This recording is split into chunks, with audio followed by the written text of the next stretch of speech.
Hello friends and welcome back to Enterprise Architecture. Now we're back here playing Feed the Factory, this wonderful mod pack I am just enjoying so much of. You all probably are noticing because I'm producing about twice as much content as I normally do because I just can't stop playing it. It's just a wonderful, wonderful mod pack. It aims to recreate the experience of Factorio inside of Minecraft, and it does a darn good job, I have to say. I really, really love this pack. Now at the end of the last episode, we had finished automating the aluminum pieces needed for our blue research, and then we'd manually crafted up a whole bunch of that blue research so that we could unlock our upgraded power pipes, our upgraded fluid pipes, all of those sorts of things that we need to upgrade our power situation, which is located right now in our boiler behind us. This is our main source of power, but it's not enough power, and our factory must grow. So we're going to spend some time today upgrading our pipes, upgrading our boiler, and getting all of this set up for high voltage. Well, at least medium voltage. So with no further ado, let's dive right in. So as I was just saying, last episode we got our HP fluid conduits, we got our high pressure pipes unlocked, and we also got the MV energy conduits and cables unlocked. This means we can transmit up to 5,000 RF per tick with these cables. It also means we can use the high pressure pipes for effectively infinite fluid transfer. Practically what this means is that we can get all of the steam out of an upgraded boiler now. We have a bottleneck with our steam right now where we can't get enough of it out to fill all of our steam dynamos that we're going to want. But according to what the mod pack says here in the power production, our fully upgraded boiler, which is 100 blocks on the base of fire blocks and then 100 boiler blocks on top, that's going to produce 10,000 RF per tick. That is going to be a lot. Now, that's going to be if we have maxed out dynamos. So we're going to have to make a whole bunch more dynamos for this as well. But we also need to learn how these new fluid pipes work. We have these high pressure pipes, which work differently apparently than our old pipes from Ender.io. Apparently we need a high pressure input of some sort, and that's going to go into a high pressure pump, and then apparently that goes to high pressure pipes and then high pressure outputs. I think that's how all of that is supposed to work. I'm not sure that I have it right, but the only way we're going to find out is by experimentation. So let's go ahead and make a whole bunch of those things and see how far we get. So I went ahead and had cooked down a bunch of cactus green. This is really easy to make in this pack because you can use leaves or cactus or ferns and grass. Basically, any vegetation is going to give you that cactus green. So that makes it real easy to make. Now, with that, we are going to make our high pressure pipes. So I'm not sure how many of these we're going to need. So let's just say 36 to start. I think that should be plenty for now. Now, I do know that we're going to need a high pressure input because that's how we get the steam out of the boiler. I believe we need a high pressure pump as well. I think that's right. Now, to do that, we're going to need a whole bunch more fluid pumps. And actually, we're going to need those for the outputs as well. One for each output. So let's go ahead and make the pump with these two. And I think for the outputs, we need one per steam engine that we're trying to power here. So if that means we're going to be at 20 maxed out, that means we need 20 of these fluid pumps. Now it looks like we're out of fluid pipes, so let's make a stack more of those. There we go.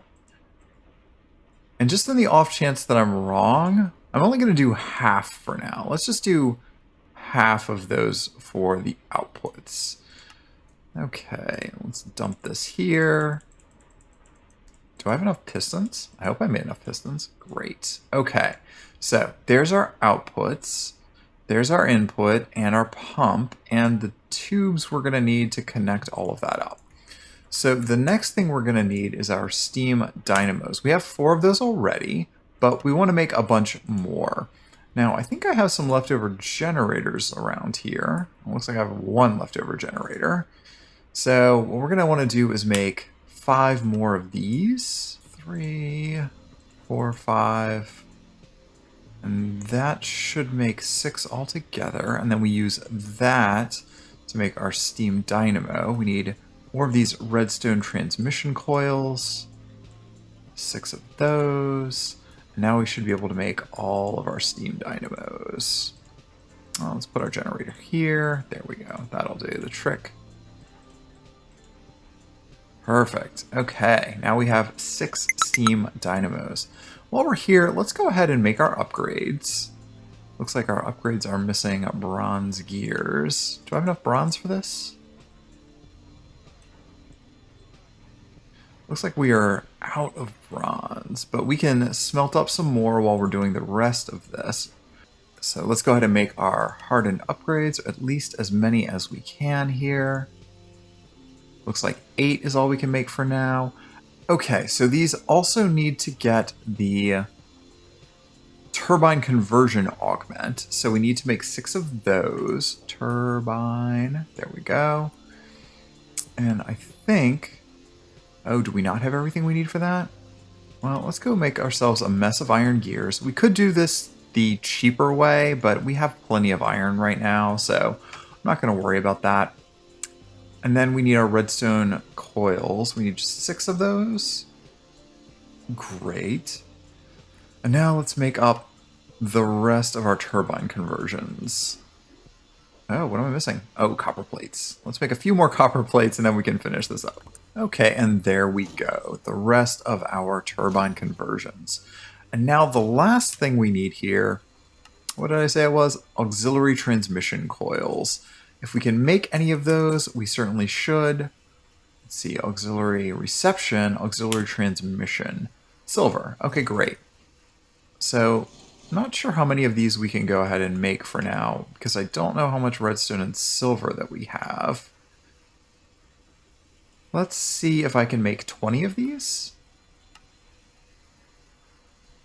Maybe? Yes, yes I can. 20 of these is great. Okay, so we are going to want to tear up a lot of what we have built here. Break our fluid accumulator and pull up our steam dynamos as well.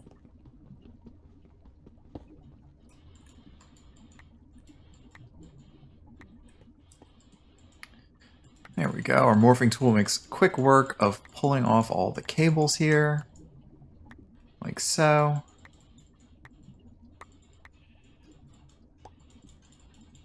There we go. And now we just take up our steam dynamos. So now that we have these high pressure pipes, the trick here is to hook this up to our steam dynamos so that we can start exporting all of this wonderful, wonderful steam from this max size boiler. We're getting a decent amount of steam in here now, even if these inputs keep disconnecting for reasons I'm not really sure about. I'll have to figure this out later. But to set up these high pressure pipes is really straightforward. We just need a single high pressure input to insert items into our overall system, like that. And then we put down our high pressure pipes in front of it. And now this needs to go to a series of high pressure outputs. So we're going to connect all of these up like so. Whoop, that's too many. So once we put our 10 pipes down, we need to do something a little different here from the Ender IO pipes. We need a high pressure output on the other end of these pipes before it can start inserting into any of our steam dynamos. So we go ahead and put these down like that so that they're facing out. You can see the arrows are pointing to where the steam is going to go. Now we just take down our steam dynamos and put them right in front, like so. And we do need to rotate these so that they're facing the right direction. And each of these I've already added a flux upgrade, a steam turbine, and made them with a hardened upgrade. So they're maxed out, at least for what we can do at this tier. The only thing that remains for the whole system to start working is to stick a switch on it and give it a redstone signal. When that red light comes on, you know that things are being thrown in there. And as you can see here, there we go. They're glowing, so power is indeed being produced. Now, to keep up with all that steam usage, I did have to increase the number of aqueous accumulators that I've got here. We now have 5 in total, and that seems to be giving us plenty of water into those 3 vents that we have on the back of this boiler. So just like that, it's generally keeping up, and our steam is also generally keeping up with our usage. And that works out pretty well. This seems to be the right balance for us. So massive amounts of power is great, but unless you can pull the power back out, you can't really get very far with it. So to that end, we're going to make our MV energy conduits here, which are relatively straightforward. You know, we have a bunch of LV energy conduits, and that'll let us double the amount that we can make at a time. So first things first, we need to make up a bunch of these MV wire connectors. Let's do, 16 of those? And then what we're going to need to do is 16 of our MV wire relays as well. Let's go ahead and grab up those. And I think I still should have plenty of aluminum, so this shouldn't be a problem. Perfect. And then somewhere around here, I thought I had a whole bunch more of the ME. Yeah, there they are, the LV energy conduits. We have just a ton of those. So let's go ahead and use those for this recipe. And if I put all of these into my inventory, it should automatically craft it. And we're going to need a ton of these. So we're just going to make as many as we have. 104. Great. Energy. And let's just grab those back up. Do we have more of those MV conduits? You know, we have 3 more of these. So we may as well make ourselves a bunch more energy conduits.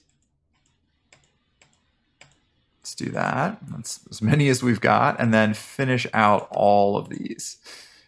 Oh, looks like that's enough, maybe? Yeah, there we go. Okay, great. So that should be a lot, like a lot. Hopefully enough for us to connect all of this up. There we go. Okay, so this will give us 5,000 RF per tick coming off of these cables. That, I think, is as much as we are going to be using here. Now we just have to connect it back up to our main lines here. So we're going to want to come up with these a bit, and we're going to have to nerd pull our way back up to get it up and over into our main power line. Okay, so inside all of our main lines, we want to replace with these conduits as well. So let's go ahead and knock out a bit of the wall. And this will be the spot that this is going to be coming in at. Right off of that. There we go. And here, we're going to want to make sure that this is going into our storage, but our storage is no longer going to be the primary choke point for our power. So before, all of our power was coming in to the capacitor bank directly. We don't want to do that anymore. We want the capacitor bank to be off to the side so that power can go into it and be stored in it as needed, but so that it's no longer a choke point because it is limited in the amount of power that it can have coming out of it. So max output right now is 3,000 RF per tick, which is not enough for our purposes. So we instead want to use these 5,000 cables to connect everything up. Now we probably will use those coming out of the capacitor bank as well, though, just to make sure that we have a maximum going in and out that is usable. Let's see here. Just going to finish cleaning up the rest of these cables over to our researchers, and then we should be pretty okay here. Oh, and of course we need to connect the other facilities back up with these as well. Over there, that production facility also needs these cables. So we're just going to connect all of these up. Okay, so we finally replaced all of our LV cables on the main line here with MV cables. So now we're getting 5,000 RF per tick on those. Now, we can't connect those MV connectors directly to the LV connectors. So what I have to do is instead insert that into a capacitor bank, which then will run into our local power here where it uses LV. Now, we could put MV into these machines. Unlike in immersive engineering, it's not going to cause anything to explode if you do that. But just for managing our power so that we can distribute it exactly how and where we want it, this is a better way of doing it. Now, the only place that we are not doing that pattern is with our researchers. So with our researchers, we're using a lot more power. So we do want to use MV energy conduits. And if we have an empty hand, we can actually click on our tiny energy input hatch, and turn this into a small energy input hatch, which means that it's going to store a whole lot more power and take in a whole lot more power. Now, I don't know that this is going to be the best situation for us because these will become a power hog really quickly. But it is good to know that if we want to store power when the rest of our systems are not really being used, this is a good way to do it. But for right now, all of our researchers are now hooked back up, and I think we have enough power to run all of them in parallel, which we could not do before. So that's really exciting for us. Okay, so I've rebuilt this boiler, and I kept the 5 aqueous accumulators on the various sides of it. So we've got 5 here, and that seems to be the only real bottleneck here. As you can see, it's going through water pretty darn quick, but we aren't bottoming out on steam. So we're just staying ahead of the water demand, and all of the steam, most of the steam is being used. It looks like we've still got a little bit more room to go. But that means this has been relatively successful just as a 5x5 at 4 blocks high, well, 5 blocks high altogether. And as you can see, our steam dynamos are pretty much tapped. Like, these are never running out of steam. So we can probably even add more dynamos here. I'm not going to prioritize that for right now. Instead, what I'm going to prioritize is building another one of these steam boilers rather than just trying to tweak this one up to its maximum capacity. I think that instead is the way to go.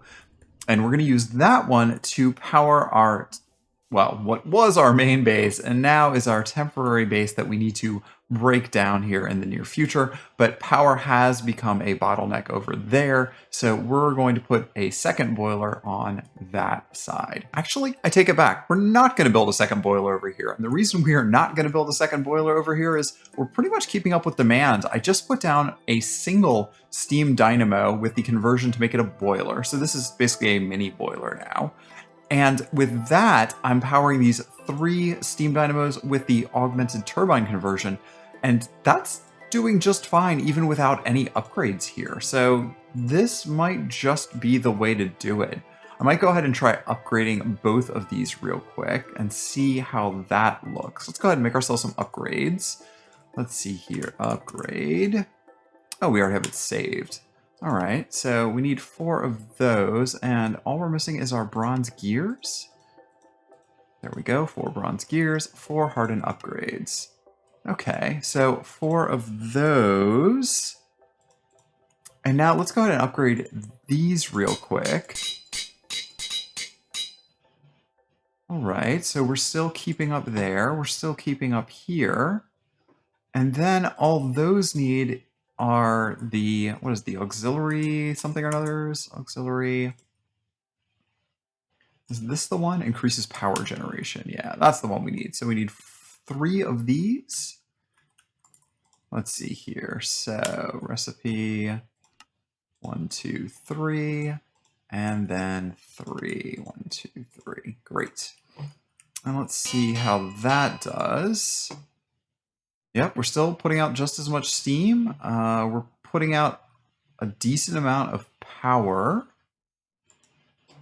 Yeah, all of this seems to be fine. So I think this is more than enough because our capacitor bank is already more than full, and these are adding even more to their internal storage. So I think we're fine for power over here with just this setup. We don't need to increase this anymore.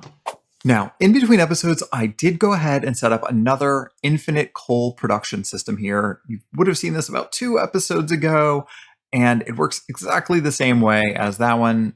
Right now, we've got 6 of these coke ovens, we have 8 auto crafters, and we have 2 sawmills that are fully upgraded, or at least hardened upgraded, so with 2 additional augments in them.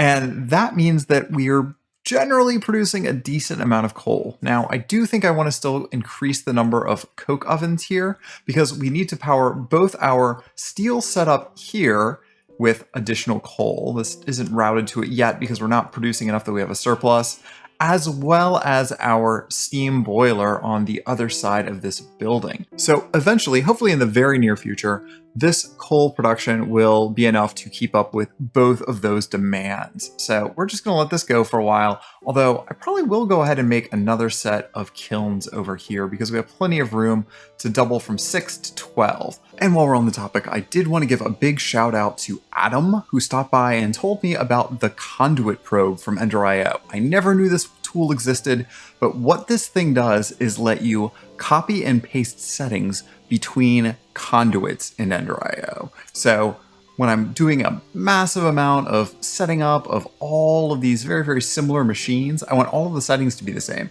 So this gives me a really quick and efficient way of copying and pasting settings between all of these pipes. So it's super quick, it works really well. It basically works very similar as to how Satisfactory allows you to copy and paste settings in one handy dandy little machine. So Adam, thank you very much for pointing that out to me. And while we're doing shout outs and thanks, also wanted to thank Blackest Dawn for giving me the tip of taking these LV capacitor banks and doing a 2x2 square. If you whack it with a Yeta wrench in all of these slots, you can turn it into a display that shows how much input and output you're getting. And at a 4x4, that actually looks kind of super nice. So from a distance, you can easily see how much power that is collecting and passing through. So thank you again, Blackest Dawn. Appreciate the tip on that. I didn't know you could do that either. I clearly have just not been playing enough with Ender.io. That's the moral of this story. Just using it for pipes means I've missed out on a lot, apparently. Okay, so last episode, we had set up our aluminum production facility for the creation of our aluminum widgets. This is the first of the 3 ingredients that we need to make our blue, the production research. So the aluminum widgets are relatively simple because we only use one ingredient. It's just aluminum compressed into various different forms and combined here. So wire, structural arms, and gears. That's how we get to that. But the other 2 are a little more complicated. So Fluxed Electrum is a little bit tricky here because we need Electrum, which is made from gold and silver, in an alloy furnace or kiln. And then we need to use destabilized redstone merged with that in a fluid transposer to make Fluxed Electrum. Now, stabilized redstone you actually have to make in a magma crucible. So we have like a 4-step process to get to that. The other ingredient that we need is just a redstone engineering block. And this is relatively simple with all of the ingredients that we already have available. So iron and copper we're already producing in our main facility and we're using that for our green research. And then redstone is coming in as well. So what we basically need to do is in this new building that I've built over here, start bringing in those extra ingredients. That means I need to bring the copper and the iron over there, along with running a new redstone line. And I also need to do something with this gold and silver that I've got coming in, effectively recreating the same setup that I already have done here with the other ores, pulverizing first, then putting into a redstone furnace for each of them, some sort of storage array, and then back out. That can then go into that building to do the alloy smelting to merge them together along with the redstone. So let's set that up first. So let's grab our pulverizers. I've already made a lot of the ingredients we'll need here. I don't know that I've made everything that we'll need here. So the pulverizers go down like that. And these just need to know that they are getting ingredients from the left-hand side and exporting all of their ingredients on the right-hand side. Just like that. So simple enough configuration. Same thing again here. Everything gets output on the right. Everything comes in on the left. There we go. And auto input. So we're only going to do, I think, 1 set of pulverizers here because I think that should be more than enough to keep our furnaces busy. And we don't need to make like a ton of Fluxed Electrum. So I do want there to be at least a couple of little artificial bottlenecks in the system, at least for now, because we're not actually getting enough gold to keep up with this. That's going to be a problem for us in the near future. So the best thing that we can do to avoid it is just not produce so many resources with it. Okay, so now we just need to tell these cables what to do with themselves. So we're going to go ahead and color code these just in case we start getting collisions here. I am 1 block away right now with my pipes, but I just don't want to risk anything once things really get going here. So let's make that yellow for our gold. And then let's do light blue. Do we have light blue? There we go. For our silver.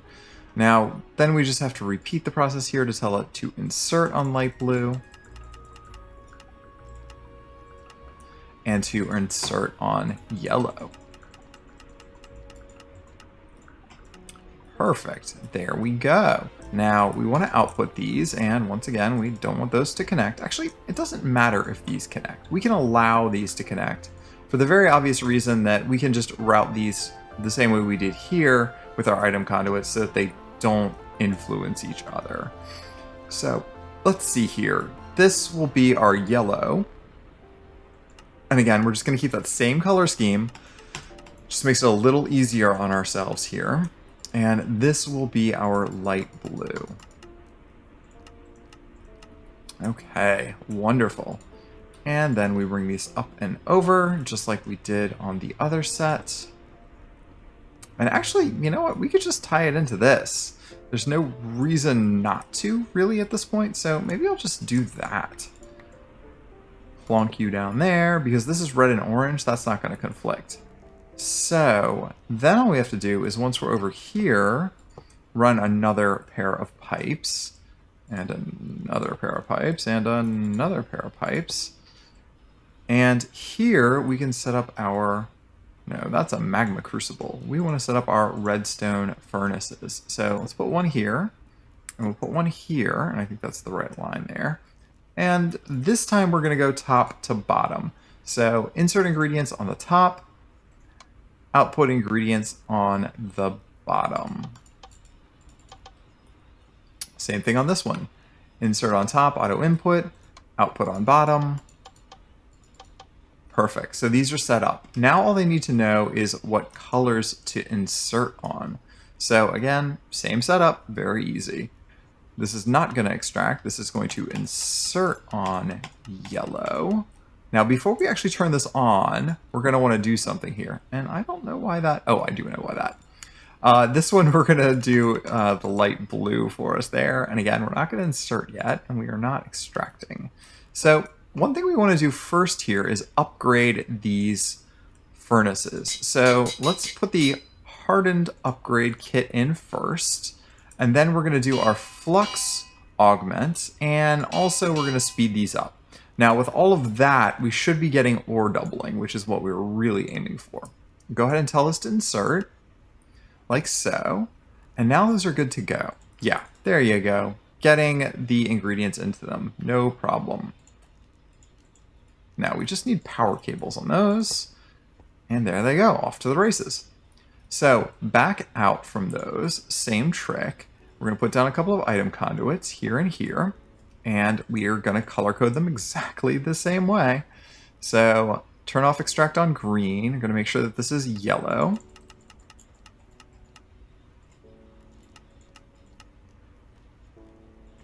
Good. Same thing here. This is not going to extract on green. This is going to be light blue. Perfect. And now we just need to tell it to insert into a pair of basic drawers. And these just need the same coloring. So this is going to insert on yellow. And this one's going to insert on light blue. Great. And automatically we're already getting those ingots in here. So these are ready to roll. Lock that up. We're going to lock our aluminum up while we're at it too. So gold and silver, we've got aluminum coming out that way. This is our copper and this is our iron. And we have a lot of iron and a lot of copper. So now the last thing we want to do is hook up our redstone. So this we're going to have extract on red, round robin, self feed. And we're just going to run this straight down here into this. This single item conduit can carry pretty much all of our ingots in a single place. So to that end, we're going to do the same thing here on this side. We're going to extract, again, extract on yellow for this. And we're going to extract on light blue here. And the hardest part of this is really just going to be making sure that we're keeping track of our color scheme. So we just tie that into our existing line here, and all of a sudden, this is just gonna work. This main pipe that we have going everywhere for items now has access to those additional ingredients. I'm gonna knock a hole in the wall here, and I'm gonna bring in our 3 ingredients and immediately lock them up tight. So let's grab our basic drawer here. 1, 2, 3. We're gonna put down another couple of conduits. 3 there. And this one, we're no longer extracting. We're inserting on red, but we're not gonna do that yet. Let's put our storage downgrades in first, because otherwise this will immediately flood. So there we go, slowly filling up with redstone. The next one, we're gonna insert our gold. There we go. And that should not flood. And then we're gonna insert our silver. Okay, same thing there. Now we want to merge these together to make Electrum. Now we're going to use nuclear craft alloy furnaces to merge these together rather than an alloy kiln. Now I don't remember the side configuration so well in nuclear craft, but I'm sure we'll figure this out pretty quickly. But there's one thing that we're going to do different here. These were all color-coded before, but we only want to use one set of pipes to go into these furnaces. So we're going to output both of these on green, just keep the extracting going, and we're going to round robin these. Then we're going to do the same thing here on the silver. So both of these are going to insert on green. And that means by round robining, both gold and silver should go into these alloy furnaces, just like we're seeing here, and those should fill up. So all these are going to be able to produce is Electrum. Now, the other trick of this is we're going to need to get those items back out. And again, same thing here. We don't really care how they're coming out because these are going to be the same. It's basically round robin outputting rather than inserting. So we are going to tell it that it's green again. We're just going to leave that. We're going to do self-feed enabled and always active. And we should be able to use our conduit probe to copy that configuration, just like that. Yes, perfect. And now what we're going to want to do is put those into one side of our fluid transposer. And we're probably going to have a bank of fluid transposers here because this is going to be not the fastest thing in the world. And we're also probably going to want to have a bank of magma crucibles. I'm going to put these on top here, so that I can then run the output from the magma crucible using our fluid conduits into the fluid transposer. Now, I do want to rotate these just because it's kind of frustrating to try and get things out the front here. So we're going to tell this once again that the left side is the input. We're going to get rid of all this. The right side is the output. And we get rid of all that configuration. And auto input. So this magma crucible is now ready to accept redstone.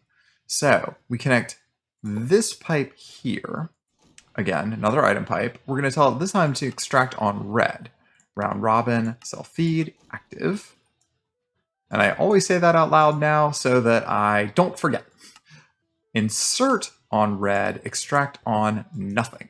So that's going to start working. Now that also will then output on this side, and this time we're only going to use fluid conduits.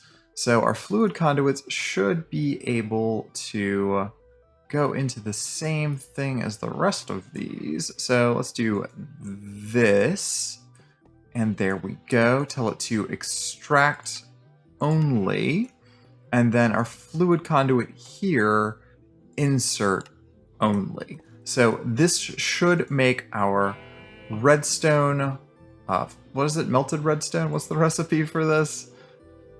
Whatever they call it, the melted redstone, destabilized redstone, that's right. Okay, so we're gonna put the melted redstone into our fluid transposer with our Electrum. Now, the only thing that remains to be done here is to hook all of this up to power. Now, since all of this is basically only in one row, I'm just gonna connect the power in the middle here. It's kind of the laziest way to do this because this way all of the various machines will then get power.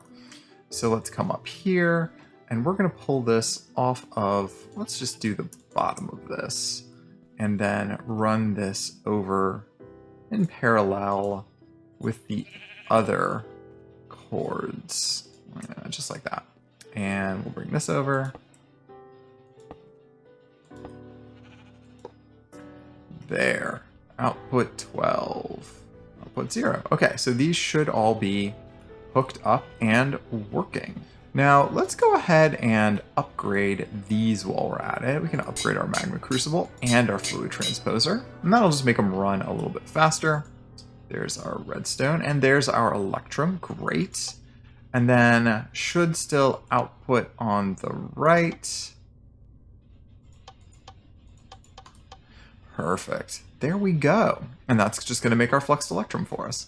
Now, since this is upgraded, I think we can make more upgrades to give it as well if we wanted. Where are those upgrades at? Yeah, the auxiliary upgrades. Let's go ahead and make a couple more of those. And that'll speed this process up even more. Perfect. So we are going to need some storage for this. So let's put this here for output. And we're going to run our cables down this way. And I think the color that we're going to use here, so it doesn't conflict with anything else, I have to see what colors are remaining now at this point. I've kind of lost track. I know orange is in use, and I know red is in use. What about brown? Brown seems like a good color. We're not using that in this building at all that I'm aware of. And that should be all right there. And then we just need to tell it to insert on brown.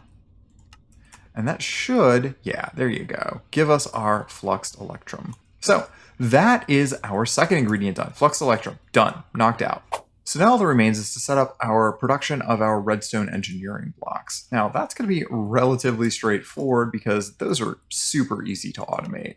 So same trick as before. 3 ingredients are going to go in here. And I think our 1 ingredient coming out is also going to go there. So let's go ahead and put our storage upgrade in there and put our storage downgrades in these. Now, as we said before, redstone engineering blocks only take 3 ingredients. They're super cheap, very easy to make. So, same pattern. Let's do insert on red to get our redstone here. We're going to insert on orange to get our copper.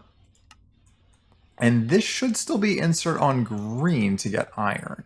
Yes, yes, and yes. Perfect. All of those are done. Now, the thing we're missing is our auto workbenches. And I think those are really simple. Yeah, we just need steel gears and crafting tables. So again, we keep running out of wood, but we're going to make, let's do 8 of these for now. That's going to be a big bank of our auto workbenches. And then we're going to make 8 auto workbenches. Perfect. And we still have a bunch of gears left over. That's great. I thought I was going to run out of steel gears sooner rather than later, but we have not so far.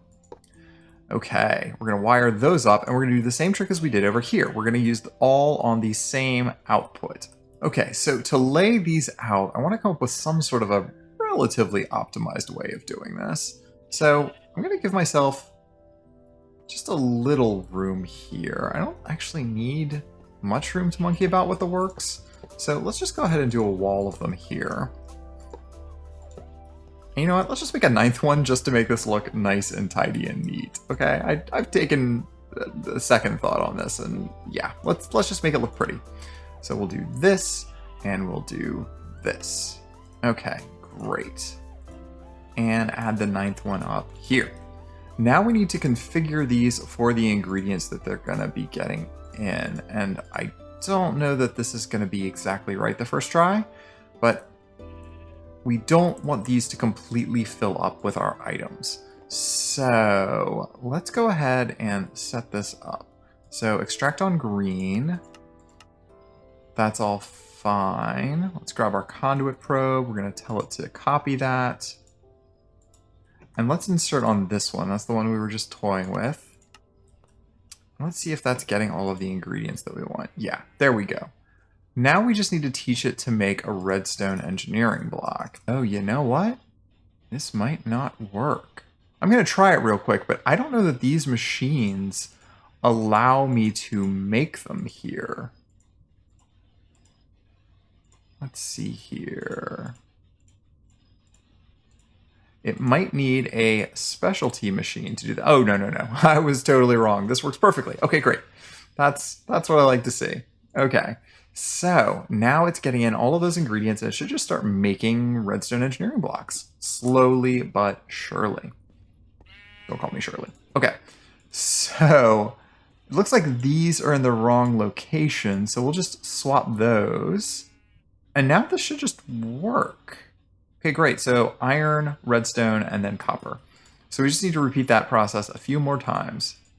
Okay, there. Those are all finally set up. So these will each take 10 seconds to create a single item. So that's going to be relatively slow, but that basically means we're getting a little less than 1 per second if my math is right there, and my math could be very wrong here because not really thinking straight, I think, at this point, but I think all of these cables are now working properly. So that should start filling up these slots.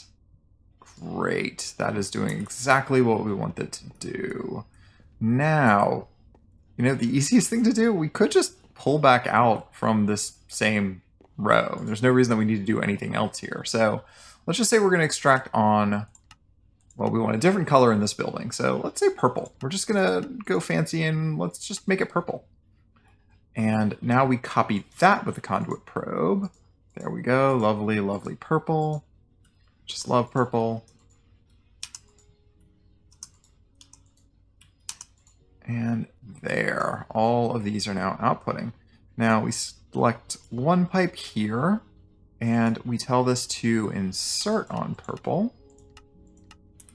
And that should start getting, yeah, redstone blocks immediately. And we already have a whole lot of them. Where are we getting so many of them? That's too many of them. Well, we might want to turn some of that down a little bit because we've already got 100 and something. Oh, we've got 140 of those. Oh, this is actually pretty good. I think I can kind of live with this. This is nice. Okay, so we just need to get these connected up to those pipes. So let's see here. That's going to be purple, and this one is, what did we determine? Brown. Okay. Well, brown is going to conflict with another color that's being used here. So we don't want brown coming out here. So let's leave this purple. It's fine. We can live with that. And let's find a different color here. Pink. Purple and pink. Great. And for these, we do want to run them up and out. So let's do up here. Because we want it to connect up to that pole there. Let's just hop over here. Like so. And bring this over. Is that right? Is that going to line up?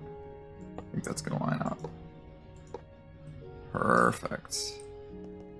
Okay, just bring it back this way.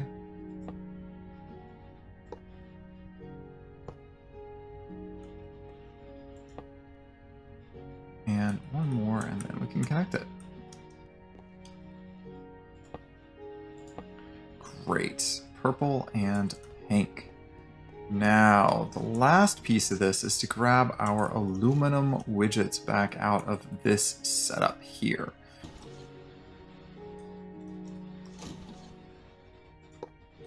And then this, again, let's keep that extracting on cyan. Just like that. Run our pipe up.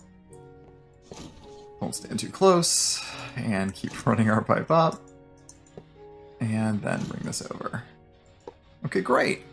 If we put that there, these should start getting ingredients, but then those ingredients should immediately get sucked into these machines. Ah, see? Aluminum widget, that's going in there. So, Fluxed Electrum, Redstone engineering blocks. Okay, and this is round robin and inserting into all of these? Yes, yes it is. And these are getting power. Oh, this is beautiful. Okay, and it does exactly work. Look, we've already got 4 production research. I know 4 is not a whole lot, but maybe between episodes I can build a couple more of our researchers, at least maybe 2 more here, and we can keep that automation going. And then, with any luck, it'll start to keep up with the production we're doing over here of this research, which is just out of control at this point. We have so much of it. Although, in the grand scheme of things, it's not as much as we actually need. Okay, so now we've got all of the ingredients for blue research set up and automated, and we're making a bunch of it. Not a whole heck of a lot of it, but a good starting point for making blue research. I do need to build a few more researchers here so that we can bulk up the amount of blue research that we're creating, but we're going to let this go for a while, and hopefully we'll have a whole bunch of new stuff that we will be able to unlock for the next episode. But for now, we're going to call that the end of this episode. So thanks again for watching Enterprise Architecture, and we'll see you back here next time. Bye, friends.